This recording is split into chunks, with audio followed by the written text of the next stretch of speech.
and read as well for baseball only.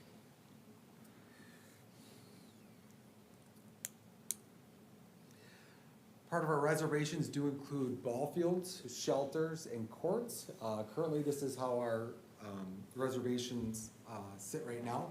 Ball fields are $50 per day and $500 for the season, all of which is refundable. Our shelters are similar. There's a $50 a day, $100 a day for non-residents. Again, everything is refundable. Those are deposits made at the time of reservations, and then if they're clean or if they don't deserve any staff time afterwards, those are all refundable. Our Lions Park shelter, which is consists of the concession stand and bathrooms there, again, $25 a day, $75 for a non-resident. That does go hand in hand with reservations of the ball field. Again, everything is refundable on the Lions Park shelter as well. Our courts, those are mainly, we see a lot of our reservations right now for our groups or our clubs that are reserving our courts, if it be tennis or if it be pickleball at the current time. Again, they can reserve any amount of days, $500 for the season, all of it which is refundable.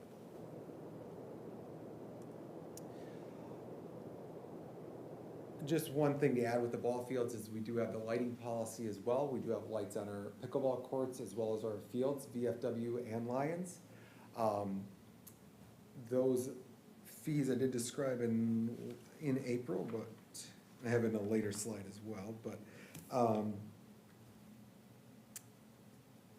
lighting fees are subject to a non-refundable fee of $20 per reservation or $150 for the season. There is a slight charge for if the ball game goes longer and the lights aren't shut off at a certain time, there's another $30 charge. Again, that's based off citizen complaints and not based off of a timer or staff being there to see that or anything like that. So a couple of the proposals that I present to you tonight, again, are items that we put together as staff, just as discussion with the Public Works Director, as well as staff with the city. Ball fields, we're looking at two different, we're looking at separating it to a summer and fall season. So in the summer, it'd be April to July. That'd be $50 a day if somebody wanted to rent that. So if a family came or individual came and they just wanted to rent the field for a day, that'd be $50 or $500 for that season. Majority of our field rentals are done by the Lake Elmo Baseball Association or another association. If it be St. Croix or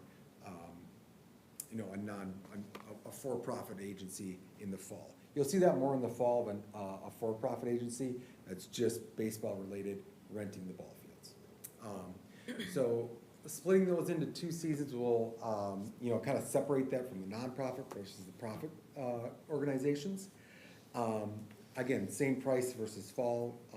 Fall season is a little bit shorter, but again, that's likely you're going to see that profitable organization rented at that time. We do have them separated as well as far as ball fields. Lions and VFW do have lights and are more outfield fences, kind of better amenities. So we do separate that out with Pebble, DeMontville, Reed, and Tablin.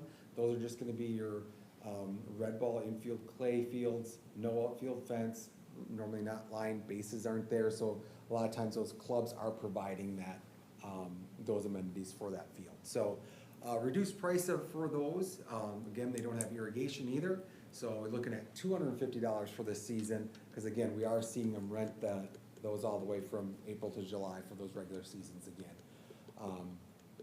So just separating those ball fields because of those amenities, those extras that are at those two larger fields. Moving on to shelters, both Lions Park shelter and our regular pavilion shelters that we have throughout our parks. Suggestion by staff would be to make all shelters reservable. So as we continue to put shelters for the next 5 years, we have that in our work plan, is to put a new shelter at each park, is to make those reservable. So it does add to the park, but I think people in the south or people in those where we do places will see that as an amenity to use and foster for the years to come. So again, making those those shelters available for rental at all parks. Splitting those up, half day versus full day, I would suggest being the 9 to 3 being the half day and the full day being 9 to 9 to 9, with that last hour being cleanup because most of our parks are done by dusk or 10 o'clock. So those would be the hours I would set or recommend to set for our half day and full days. I would put a security deposit on that as well. That is refundable, so that way anybody that would rent, the base price would be $100 with $50 coming back, or a full day being $150 with $50 coming back. The Lions Park Shelter is, looking at our previous reservations with that, almost 100% of that comes with reservation of the ball field. So we do see with our Light Up Lake Elmo event, someone might rent that area, or we might see with our 4th of July event or something, somebody might rent the area, but not foreseeing them reserving it for the concession stand use, electrical use, bathroom use, things like that. So so if the question comes back on why we having more for the shelters versus the Lions Park shelter, a lot of times, again, that Lions Park shelter is going directly with the baseball field as well. We're already charging them one, so that's why it's probably a little bit less, but up for debate as well.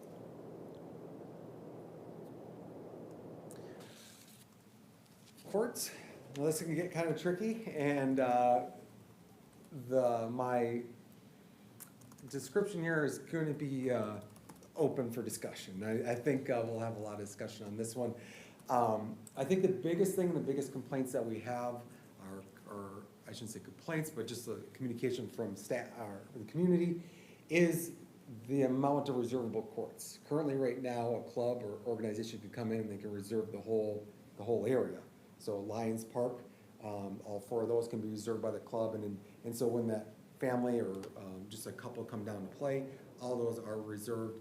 They don't have that open space. So one staff recommendation would be is to limit the reservable courts to 50% at each site. So Lions Park would be 2 courts reservable, Pebble Park would be up to 3 courts reservable, Tablin be up to 2 courts reservable. Ivywood, we haven't had any problems or issues there, so that's why I just leave our reservations to our 3 parks that we currently have right now and not expand that. Individual courts, recommendation would be to reserve up to 3 hours at $20 for that 3-hour period.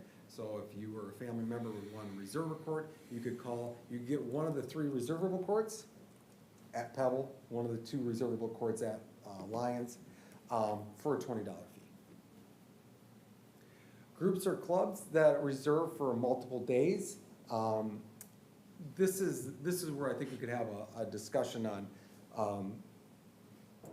of whether it's too high, too low. What we do find is that our clubs are reserving that time all week long and into the weekend for their clubs. And so I think a big part that'll help is our reservation limit, but also reserving that for those 2 to 3 days. It gives that club that opportunity to have that for those 3 or 4 hours. I had 3 hours, but 3 hours for those selected days that they choose, but at a fee of $100 per week. Reservations after 6 p.m., which would include Lions and Pebble, because we do have lights there, just initiate a $10 lighting fee on that. So a family of 4 that would come down there, $20 plus 10 if it was after 6 o'clock. You'd have a 3-hour limit. Again, our lights are on our Pebble and Lions courts up till 10 p.m. So anytime after 6 p.m. we'd have that lighting fee of $10. You know, their reservation would last 3 hours, but that extra hour would be for any additional member or themselves to use.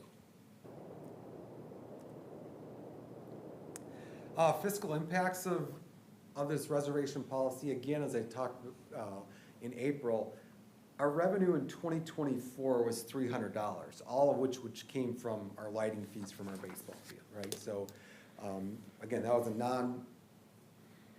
non-refundable fee that we charged just for the lighting use.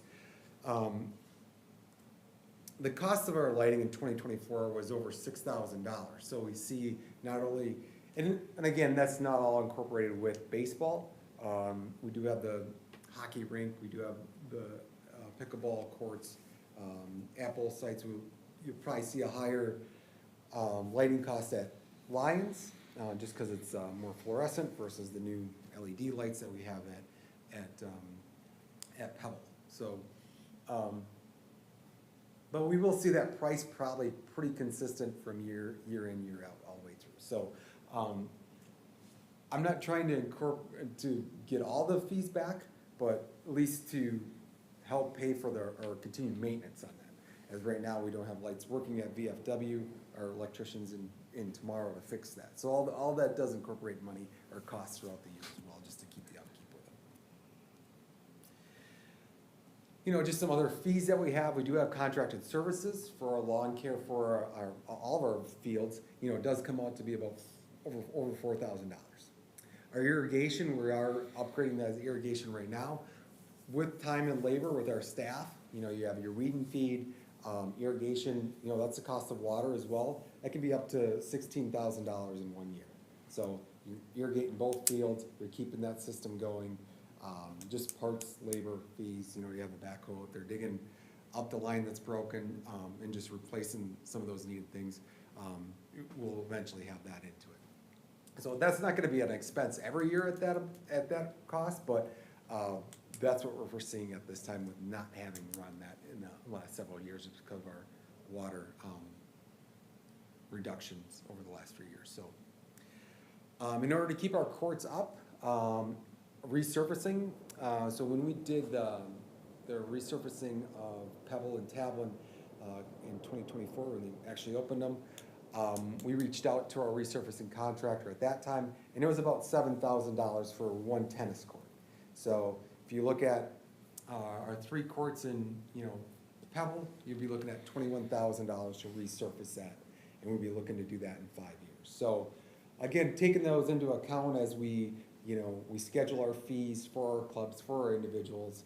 Again, we're not trying to make money, but also just to, you know, recuperate some of those costs that we're gonna have for our users that always use those or want to use those on a regular basis.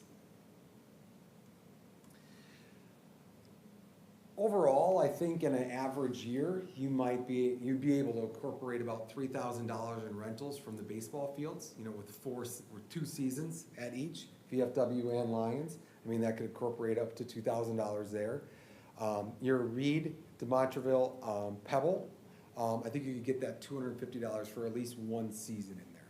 You'll likely get it out of Reed on the 2nd season, because they use that one in that fall season as well. You know, we do have Tablin as well as reservable. Occasionally, we'll see a reservation down there, but not full term. So I think in an average year, you would be looking at getting from our ball fields about $4,000, and that would include lighting fees with that. Shelters, we don't see a whole lot of reservations with our shelters, but when you do, and I think with our upkeep and our, you know, our continuous improvements of our parks, I think we will see that. But right now, I think we see, you know, with our baseball fields, a good 4 to 5 tournaments a year, you know, and then an occasional one at Pebble.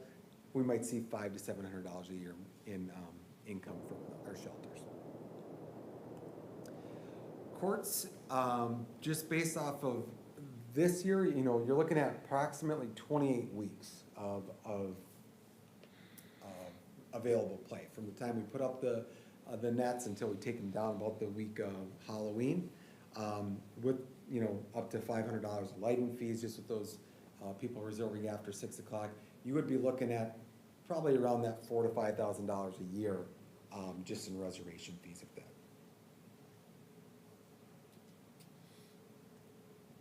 With that, I'll take any questions. Well, let me start off by a little bit trying to determine how and what we want and where we're going with this. We've provided comments to you before. Mm-hmm. You said in your presentation that you were willing to discuss that. So you're looking for a motion to recommend the changes to the reservation policy presented by staff. My concern is as we go through it, that we're keeping track of all of these proposed changes from just general questions and comments. So for the commissioners, somebody's gonna have to come up with making a motion, and we'll need to keep track of things we modify, add, subtract during that whole process. With that, we can start out with questioning. Adam, I've got just a basic question about the seasonal charge. Is that a seasonal fee for a rental on a specific day of the week? For fields or courts or? Both. So seasonal for a field would be during that time frame. So that's that April through July, right? But just one day a week? No, that'd be for that whole time. So $500 for that, for those 4 months or 5 months. And when can they use the ball field? Yep, so they would schedule that with that. So when they make a reservation, it's no different what they do now. So they'll make a reservations, I want it Monday, Wednesday, Friday from 4 to 9.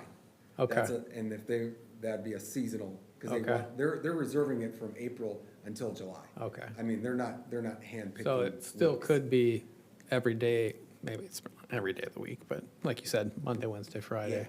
Yeah, yep. And that's what a lot of times we see with our pickleball players or our associations is that they're picking a Tuesday, Thursday, Saturday, or a Monday, Wednesday, Friday. And so it's probably to their advantage to have that, to have that weekly rate versus the individual rate on that. Mm-hmm. Okay, thank you. Other comments or questions? I guess being the new person, I had just had a high-level question on, I think I went back and read some of the minutes, and I think I read them from when this was discussed originally. And there was a comment about, I just was curious if kind of a market analysis had been done from kind of surrounding areas, and if that was taken into consideration at all, kind of on a high level. Yeah, we did look at a number of the communities just directly around us. We think our shelters are probably underpriced, but it's based off the availability of amenities that we have there. Some of them have power, some of them have access to water, so what others might provide is really kind of hard to play apples to apples with them.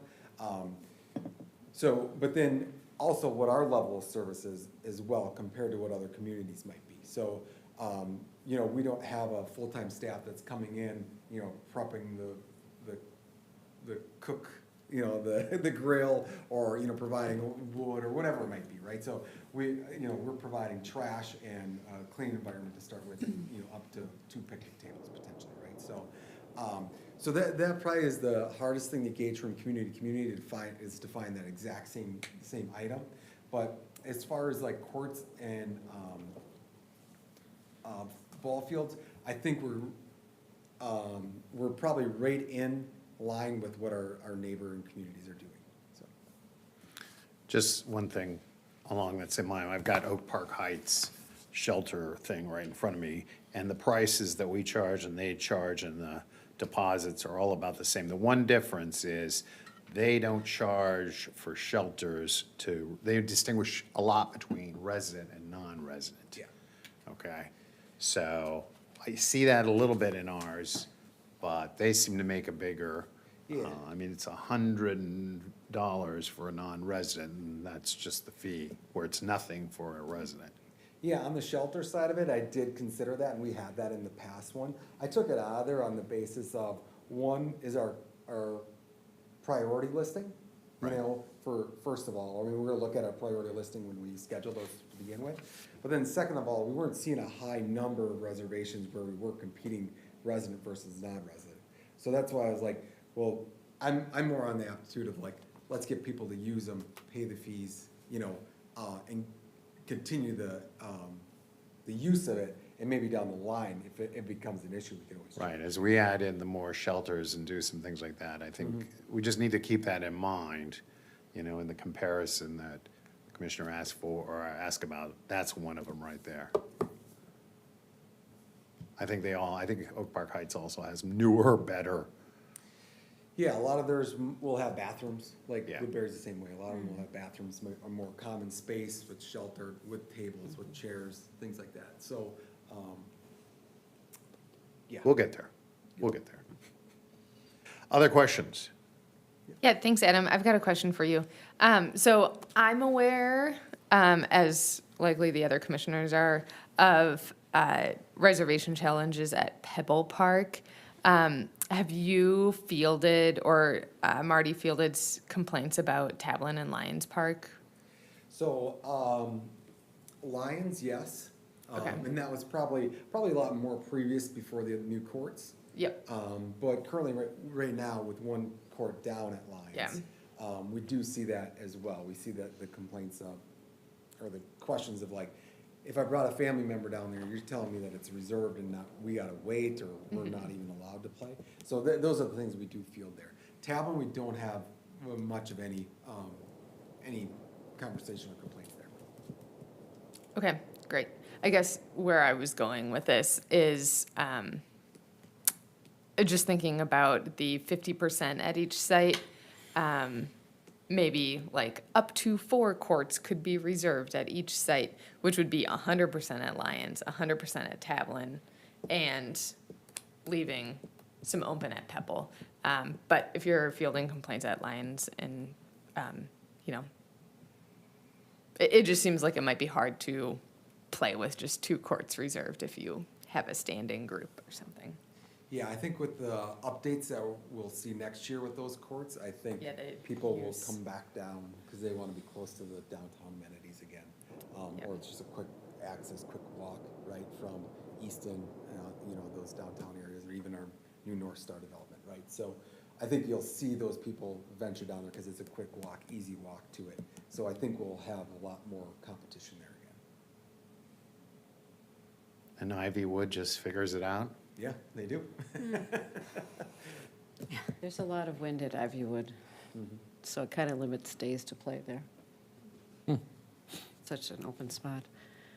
I just, on the pickleball, how is it, again, kind of on a high level, so if you have groups reserving the courts right now, how is that communicated to the general public? Because So, yeah. kind of to your point about the 50%, I was just asked, you know, is there a way to, if they are gonna be reserved, or having signage that says for open play on these designated dates and times, and then there's consistency, so people know if I'm going to a park to play pickleball, I know that it's gonna be open for open play versus, if you can touch on how that's communicated, maybe. So in the past, we used to post actual signs for reservations. And with your question, what we do now, or what we can do, is we put actual steel signs up there to mark courts, numbers 1 through 6, 1 through 4. That way they're identified, right? So courts 1 through 3 are reservable, courts 4, 5, and 6 are non-reservable at all times, right? With that being said, in the past, when we did post those, what we were finding is that we were chasing those around all the time to make changes, or, you know, someone dropped a cancellation for whatever reason. And so we did utilize our website as far as posting that, where you could just look up the park, you could see who's reserving it from what times. But again, they were reserving all 6 courts, or all 4 courts, so it was a lot easier that way. This year, we will get a new website where we have incorporated our reservations in there, our park reservations in there. So that'll be a lot easier for members of the community to see that, especially when this won't go into effect till next January, when that reservation opens. So it'll be definitely beneficial to utilize that, so people can actually just pick that park, pick that court or field, and know exactly what is reserved and what's not, so. But I think the biggest thing is numbering those courts, so we know which ones are reservable, which ones are not, which ones are available for open play. Thank you. So a couple comments. It would be really nice next year to have a link or QR code or something at each court so that they can easily check that schedule, you know, the website or something. Yep. When people come up. And secondly, you know, when, for example, at Pebble, 3 courts are reserved. The other 3 courts doesn't mean that, it doesn't mean that no one can play. It's the rotate. The sign says there that you rotate in and out. So If we each come with a different group, we have to take our turns rotating in and out. It's not that we're completely blocked out, you know? Right. So, are there lights for the volleyball courts in Lions Park? There are not. Nope. Okay. All right. You know, and that's one thing you bring, good thing to bring up, Pat. We do have a number of reservations throughout the years, mainly 2 clubs, and it's not every week. It's probably, 2 or 3 times throughout the summer where they do reserve that. You know, it's not included in, my proposal right now, but if the commission thinks that we should include that, as part of the whole plan, the reservation is the same. It's a deposit of $50, so, to hold the spot. Other questions? Yes, so when they rent a ball field, does that involve dragging? Like if someone rents Reed, outside of the Lake Elmo Ball Association, if they rent the fields like Reed Park, does that involve dragging or lines ever when they rent it? No, it does not. So the city doesn't own bases, so we don't provide bases at Stonegate, DeMontreville, Reed. That's all provided by the baseball, who's ever renting it. If it's Lake Elmo Baseball or Baseball Club, they provide the pitching mound, they provide the bases, if they line it, that's done on their own. Dragging, the city does drag Reed, but only, it's by staff like once a week. So, and that's all It's the of same our- as Cleiss and yeah. the other small ones? Yep, all of our smaller ones. We don't drag VFW or Lions. Okay. And that's part of the agreement with the Ball Association? Yeah. Go ahead. I think one thing that also jumps out to me that I guess I would like to see is I would like to see some type of clause that says something about, for special events or something, there might be exceptions where 100% of courts can be reserved at each site, for up to 40 hours a month, or I don't know, if you need some qualifiers, I think that you could figure out what might be reasonable. But I think that we want to, or at least I would urge us to be thinking for the future if there's going to be some type of, events or things like that that we would want to encourage. Other questions? Question about the security deposit for the shelters. Does $50 that pay for the amount of time it would be to clean up? I'm wondering if that's high enough. And just the damage aspect, if that's a concern. I don't know if it is or not, but Yeah, so, that's a good comment. I mean, like, a lot of times we're providing, 1 or 2 garbage cans, right? Potentially, like I said, picnic tables, 1 to 2 potentially, just depending on location. So, yeah, if those are damaged, is it likely more than $50? 100%, right? It is. So, staff's time of fixing and, repairing that, likely $50 is not covering, that, or even having 2 people out there pick up trash that, was tipped over or ran over, or whatever it may have been. Do you want to change it? I'm just asking questions at this Okay. point. All right, well, you can make the proposal then. You can do that. No, Any other questions? No, sorry. Okay. We're looking for a motion from one of us. The recommendation there is given by the staff, but we are free to add or subtract or modify that as needed. Is there a motion?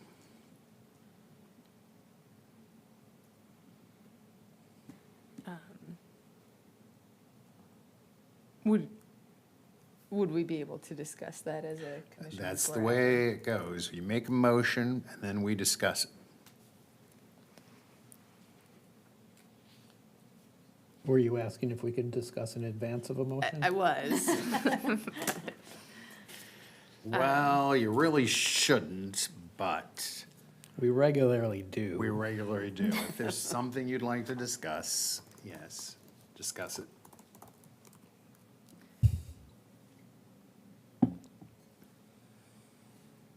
Okay, I guess so let's discuss the volleyball reservation, let's discuss the security deposit, and let's discuss the 50% of courts. Okay. Okay? I'm personally in favor of having just 50% of the courts reservable. I think that we've received enough complaints. I've experienced it personally. We've seen the complaints. I can totally understand the frustration of just individuals that want to use a court in the evening and to go there and to have them all rented out, to me, just seems contrary to what a public park is for. I'm also in favor of the possibility of having reservations and people that want to make reservations, but having it 50% kind of balances it out. So, I like that. What about, since you were talking about the deposit, upping that, do you have a number? Well, do we want to, does anybody else have input on I mean, the I think 50% yet, or? Well, I think it's obvious. I mean, $50, what? You're gonna get maybe two guys out there for an Oh. hour or something like that? It's nowhere near gonna cover if somebody really dumps everything all over the place. And yet, we know probably we'll never cover everything. So, I mean, you could easily go to 100, you could easily go to 75. Yeah, I'd times it times 3, honestly. You could do it As times long as 3. it was refundable. Yeah, they're gonna get all their money back. You know, and one thing maybe I didn't mention too is with that reservable, what are you getting, right? So you're not only getting that pavilion or that shelter space, but, you know, you have access to the open space, you have access to the playground. It's not secluded directly to you, but, you know, we have a group there for that 6 hours or 12 hours. I mean, you have access to those, right? You'd still have access to the pickleball courts if no one was at them, you could definitely use them. But, so, you know, to your comment, Peter, you know, do you wanna put it too high that people just don't do it? You know, or do you wanna put it so it's, you know, it's affordable so that we continue to see use of it as well? And see what, you know, what that next pavilion might look like, or what are the needs of those pavilions in the future? But we were speaking specifically to a refundable security deposit, correct? Right. Yeah. Yeah. Yep. I feel like I would definitely be in favor of making the refundable security deposit for the shelters $100. I feel like if we say times 2 or times 3, or, I don't know, that feels a little more messy to me, but. No, yeah, we can come up with a number. I was just, Oak Park Heights here has $150 for their refundable rental deposit for a shelter. But they have water and electricity and other things. So I- There is You can different. do a lot more damage. That's true, that's true. I mean, I could support 100. I think that's fair. I think that somewhat covers cost if you had to send a staff person out there, but not trying to recoup. of a We're, return. we're not trying to recoup All right. costs in general in this plan anyway, so. Yeah. And to And- Adam's point, Go you ahead. don't want to deter people from utilizing the amenities, I think, as well. Any additional comments on volleyball or the reservable, non-reservable? Yeah, I think it would be a good idea to seriously think about having lights for volleyball. I think it would be a good idea to have volleyball at Lions Park as reservable. I think it would be a little bit more transparent if groups show up and then, you know. there's only one volleyball court there, is that right? Yeah, and then there's another volleyball court at Pilot Park. Pilot, yeah, Which but there's would no not light. be There's no reserved. lights. Yeah, and no lights. Yeah, so Lions has 2 volleyball courts. So Oh, there's they 2 do? sets in Oh, there. that's Yeah, right. yeah, it's Oh, two. okay. Sand. I think that with the idea of making Lions Park a more, central park for the city down the road, I think that it would be ideal to have the lights there for the volleyball courts. All right. Have we discussed this before enough? Somebody have ready a- to make a Did you motion? have a rate for volleyball court rental, or just keep it the same as a pickleball, or? I think keeping it the same as pickleball would make sense. Calling it a court, reservable pickleball courts and volleyball courts. And then just 50%, no, reserve one, everything the same. This is the start of your motion. Before you do that, administrative, how often are these, is this reviewed yearly? This is our first time we reviewed it. I am going to make a recommendation that Yeah. every January we review this. That's what I was gonna ask, if we could that it's at least reviewed on an annual Right. basis. I wonder if it would be good to do at the end of the season. You know, January's kind of far away from complaints we might receive during the summer. Yeah, I think it's gonna be wherever you wanna put it, you know. The end of the year, you could put it in the fall. It always takes us, what, 2 or 3 months to go through this? So you can't put it in December, or it's not gonna be implemented till another year later. So you need to at least start in September or so to get it done. But that would be my recommendation, and September, you'd be at the end of the heavy use season, so maybe that's a good time to do it. But it just needs to be brought back for at least review every year. You would need it for the next year's budget cycle, correct? If we made any changes that would have fiscal impacts? Yeah, yeah, so it should probably be earlier, but Right. But also, can't rentals start January 1st? I mean, sign up for rentals is, start January 15th. This is why you're gonna figure it out, because there is a number of factors that could put it in a lot of different places. But again, I think it's just important that we look at it every year. It's been 3 years, it's been too long. All right, back to the object of the day is to get a motion that would address all of the things that were proposed by staff, plus these additional things that we have talked about. Can I get a motion? I'll make a motion to recommend to City Council the changes to the Lake Elmo reservation policy as presented by staff with the following changes: to increase the refundable security deposit for the shelters to $100, and to add volleyball courts at Lions Park to the reservation policy with the proposed court rules.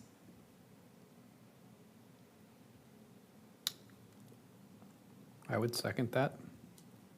Discussion on the item. Again, my opinion is we need to make changes to this. We need to make these improvements. And we need to look at it in the future. So I support the motion. Other comments on the motion? do we want to say anything about reviewing it so that it's effective for the next year? Do we want to have that in the minutes? In my opinion, those are, we weren't asked to do that, and those are more administrative things. Bringing it up every year is an administrative thing, Yeah, we can do- okay? yeah, agreed.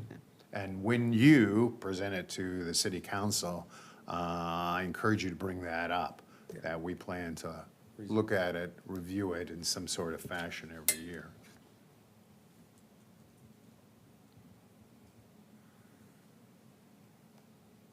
And I think the timing ties in with the reservation system right now, Yes. January 1st. So that, again, is more administrative. Any other comments about the motion?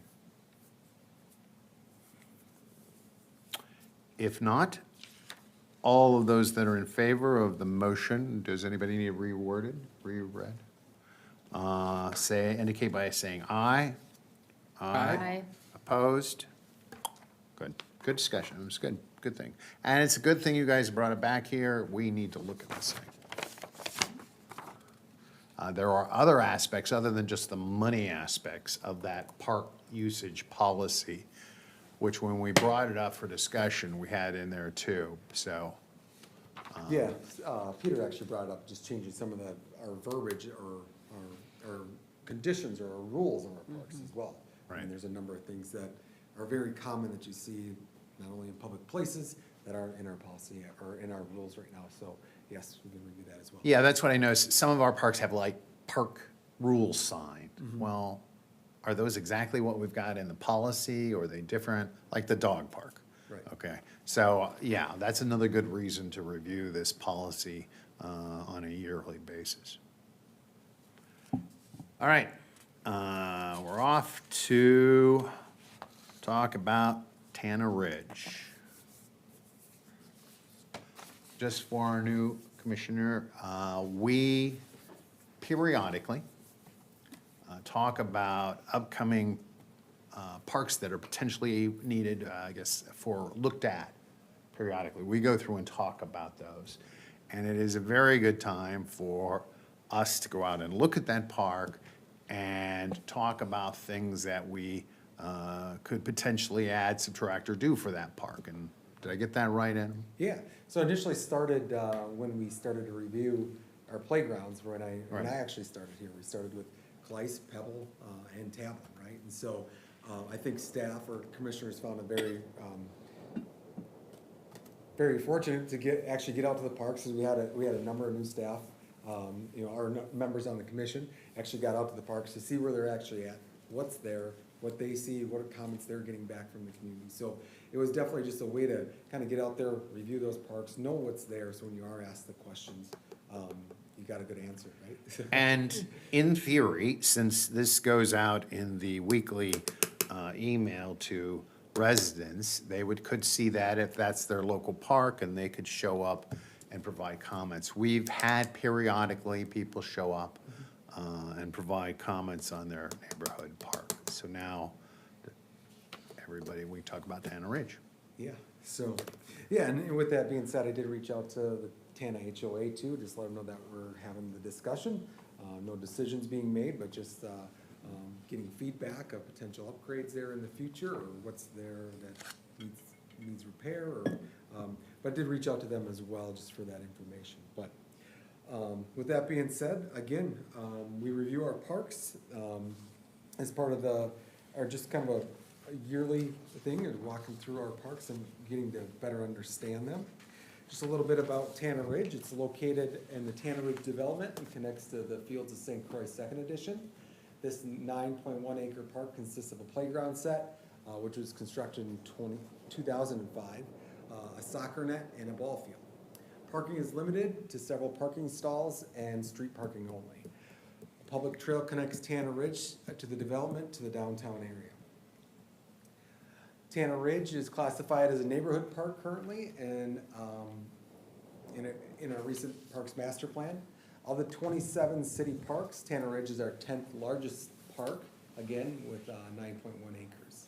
Considerations for this park in the future may include an updated playset in 2030. That's what it's currently scheduled for. Staff would consider, or would suggest, making the site ADA compatible if we did so, with the parking lot as well as the trail into our playground as well. Again, with that, would be moving the black border, making it concrete, make a trail access right up to that, so for, just to make it ADA accessible. We'd also recommend or suggest additional seating or benches in the area where it allows. Additional parking would be beneficial in that area, but it is tight as far as, just, if you move the playground set, you'd be really restricted to just one side, the road parking, as well as anything that you could fit in there, without losing play space that we have there, so. As noted in our Parks Master Plan, this is the map that's in there. Should note that the one trail is private, and that is near the sanitary drain field, the one that goes to the north and to the far east. It is a private trail owned by the HOA. But otherwise, the rest of the brown trails are city or public trails through that area. So again, we are limited, as far as what we have there with the HOA and their property. So that trail that goes through there to get back to the ball field, to get back to that soccer area, we are limited in that parking to that one street side, not only on the north side as far as the south side as well. Might be limited to only 5 cars in on each end. So to use this as a potential for upgrades to any of the the ball field or anything like that, it probably wouldn't be a staff suggestion, just because of the walking distance as well as the minimal parking area that's in there. About 1 acre of the site was was used up a few years ago with the expansion of our water system. Our well house was built in there that took up, like I said, about an acre of the parks. It's over by the sanitary building, right? Say that again? It's over by the sanitary building, isn't it? the pump? It's actually up on the north side there. You can see the building existing. Oh, okay, all right. It says existing sanitary building, but that's a well house there. Okay. With that, I'll take any questions or comments, and just as a note in our Parks Master Plan, just as anything, Tana Ridge came up as the 10th most used park. Again, those numbers, Sunfish Lake was about 60% of our, those surveyed. Tana Ridge was down there about that 20%, that said that they visited that park. So, again, 540 people at 10%, or sorry, 20%. I think people visit this park. Questions, comments? Again, we're not going towards a motion on this, we're just providing input. Correct. So, questions, comments? Yes, so there's a sign by the playground equipment, but there's not a sign on the north side. Correct. Is Yep. there some reason for that? Yeah, most of our parks, we only have it's no different than Sunfish. We have one at the entrance of Sunfish. No, we don't have one at the dog park entrance. We do have a sign that says dog park, but we don't have that because that's actually an entrance for Sunfish as well. So Right. we always pick one entrance, one main entrance for our park entrance. So, But in the parking lot there, it does say pedestrian path to Sunfish, the dog park. yes, a You know, small. it's about this, yeah, Yeah, it's small. yeah, It's not yeah. as big as the other one, but there's no sign there On the north side. on the north side at all. Either by it just says, do not drive in, no vehicles to the well house. And then there's that other little path that's kind of hidden away too, but I don't think anybody would know that that's a park unless you specifically. Right. had it. Yeah, I agree. I think when I was out there, I thought that this park could really benefit from some wayfinding, Yeah. some signs. I have been through that park a lot. I think it's very critical with the trails. Keeps you off of Manning if you're trying to, cover some distance. So that's really nice. And when I was out there, I ran into Lucas, who's the HOA person out there, and so he thanked you for letting him know that we were going to be discussing this. And he thought that that could be nice too, but had, thought that the park was really well maintained, really liked it. Is looking to give some opinions when the playground structure is up for consideration. I agree. I run those trails at least once a week back there. And I have never seen anyone on the baseball field or the soccer area. And even the playground equipment, once in a while I'll see a kid, like one child there. So I don't know that it gets a lot of use, but I thought it was in really good shape. Considering how long it's been there. But overall, I think I agree, like the sign, like you wouldn't know those fields were back there, unless you walk back there. And even if you see the baseball field, then the soccer, or that area, is farther down and kind of hidden even more, more so. So, and the trails are really nice. Now that they redid the private trail, to go around the little pond there. So I think overall, it's a nice little park. Other It than seems that. underutilized. Yeah, exactly. I think Well, so. it's a little hidden, yeah. I Yeah. think some signage could help. Yeah. Yeah. Well, one thing that would help is the thing that we've been working on and not making any progress, and that is the connection to the Wildflower Nature Preserve. Yeah, that'd be great. Right now, you either have, if you're a kid and you're approaching it from the south, you gotta go down the big hill and ride all the way through the subdivision, which is, again, not marked. It's kind Yeah. of one of Right. those crazy ones. The other end, it's again, at the way end of it, and there's no sign, and there's no parking. So you can see why it's underutilized. But if you had at least the connection, some signs, I agree, and if you had the connection to Wildflower, you would bring in all those people that are coming in. Because again, it's a little bit different play set, it's got more of the fields. So for people on north of Stillwater Boulevard, that could be something that would be important to use, but it needs that connection. Otherwise, it's just hard to get to. Yeah. Yeah. Do we, when you are reviewing these in general,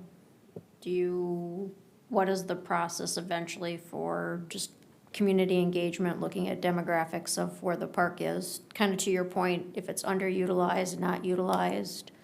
Yeah, How- so we take into effect kind of some of the things that we've been working on. So the signage, we take, take notes of like, here's a perfect example of a park that sits out there, or even hidden knolls, right? Sits out there, how do you get to it, right? Using that wayfinding deal as an option of like, here's a park, what are our wayfinding options if it's a map or if it's a, you know, an app that we might use in the future as we build that. But or is it just park signs, you know, is it a sign out on 55th? Is it a sign down on Manning, or sorry, Stillwater Boulevard? Just say, you know, Tana Ridge Park with an arrow, right? So, we're just taking suggestions right now, and we note those, so when we do come across things that are in our work plan, to say like, hey, here's a prime example, this is exactly what we talked about, you know, a year ago when we reviewed the park. And then that information, are we sharing that eventually if it does come to, in 2030, when we're ready to do the playground, or if we're at that point in terms of engagement with that HOA and that neighborhood, and are we getting feedback from people Yes, in that so- respect? Yeah, so a lot of times when we do our playground reviews, we always have a discussion about what we'd like to see there first. So again, same thing, we invite the association or area community members to have input on that during public comment, to say, hey, this is what we're looking to have, if it's a 5 to 12, or if it's a 0 to 5 playground set there, what are our amenities we'd like to see there. Is it, I think at one point we wanted a big fireman's pole, or whatever it may be. So they have, you know, is it a swirly side, you know, just to get those options out there, so when we go to design, we can incorporate that with our designer to say, hey, here's some things that the community wanted or was recommended by the commission. Okay. Commissioner Peterson, it would also, when we look at our budget, that's another time. So we're running, I know, what, 10-year budgets, but at least 5 years ahead. So before 2030, we should be looking at anything else that we would want to add to that park. So that's another fun thing we do in the late spring, is we do budgets, and that's another time to look at this. Is there a tetherball pole in that? There is. And We put combined, one ball there a year, because it gets stolen. oh, does it? about Okay. a week after And it's it does have a basketball goal, right? Well, court, there's a Court. half There's a little court, basketball, half Yeah. court. Yeah. So we had a and that neighbor, net is almost gone. yeah, so a neighbor put the portable basketball hoop there. Right. Because that's just in the parking lot. So just a neighbor, somebody put the basketball hoop there, so. Well, I'm glad you told me about the tetherball, because we've put in those things, and when we do, we usually get somebody to give us positive feedback. But we put in a tetherball, and it goes to the sky, huh? Yep, or someone's house. Whatever. Interesting. One of the things I did drive by and walk it a little bit. It seemed like that container was awfully close to the road. I just thought it seemed, I don't know if there's a way in design, it doesn't look like there's much room to move it back or move it, but maybe there's a way to reconfigure it. And again, if we make it ADA accessible, that might provide that connection from the trail and the road. It just seemed really close to me, especially in kind of that bit, when it bends a little bit. Well, again, I don't, Yeah. I'm sure those developments weren't built at the same time. So it kind of looked like one was put in, and so they put all the stuff there, and then the other one came in and said, hey, we can match it up with this. So I think when we relook at it, we kind of relook at it, okay, we got two neighborhoods that are using this thing. What's the best way? And moving some of that stuff might be the right thing. All right, any other comments? Adam, I was curious if the city staff has any indication on how much that ballpark is used. To me, it seems like one that potentially is ripe for removal. It seems like it would be underutilized, but I don't know that. Yeah, I would say that's probably one of our most underutilized fields there. That's what I you know, suspected. You know, and it could be because of the area. We do have some newer homes there. I think our families in the area are fairly younger, so we do have younger kids, not only in the Tana Ridge area, but also in the Fields area. So we do have a soccer group that uses that net quite often. So, I mean, I think that's getting more utilized in the baseball field. I guess I would just keep that. I would love to hear feedback from residents as to whether that ballpark should stay. To me, it seems like we've got quite a few ballparks that are underutilized, and we should look at maybe some removal. I also wonder, and I'm totally just completely wondering, whether this park potentially could serve as a disc golf location. It's got some length to it, and if you oriented them correctly with the paths, it might work, but again, totally speculative, just throwing it out there as a potential. Well, one thing on the elimination of the ball field, if I'm still around, if we ever get any information about it with the new, what are we calling it? The new 4-quad baseball thing? Sports complex? Sports complex, I hear all these names for it. That's a good time for me, to go back and look at all the city ballparks and say, ooh, do we need all of these? Do we need Lions still? Do we need, do we need all of these? So put that one in your calendar too. Whenever, whoever does whatever to that thing. I agree with Peter. I think we could find something, another amenity or amenities to make more use of that park. Yeah. The only issue being parking. I agree. Right. So you're talking about pickleball? No, no. I'm not pressing my luck on that. All right, anything else? Well, just a question. So when will that trail connection be revisited with the landowner? So, we reviewed it in about 2022 with him, or 2023, I would say, was when we reviewed it with him, 2 property owners. I would probably challenge to review it again probably in about 2 years, unless you see a change in ownership. Might be a prime time to do it, but, I think 2 years would be a comfortable year to do it. So, Okay. I mean, it'd be a great, like Hank said, it'd be a great connection point. It makes everything, go, because otherwise it's just a dead end trail. It's right? just such So, a small little area. yeah, so, It's just a little. but it'd make for a great loop. Yeah, it would be Uh-huh. great. Well, Yeah. Okay, anything else? One more last call? Thank you, good discussion. Communications.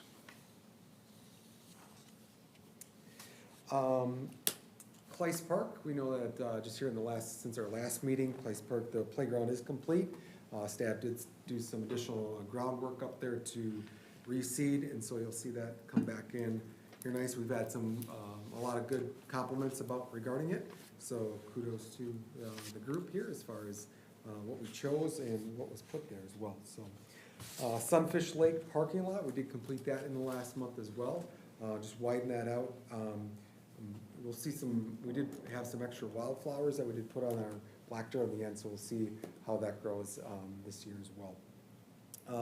Pebble Park parking lot, again, that was completed prior to our last couple meetings, but we do just have to give those wildflowers time. I think it'll it's green right now, but it looks like it might just be brush and weeds, but I think we just gotta give it a little bit of time, so.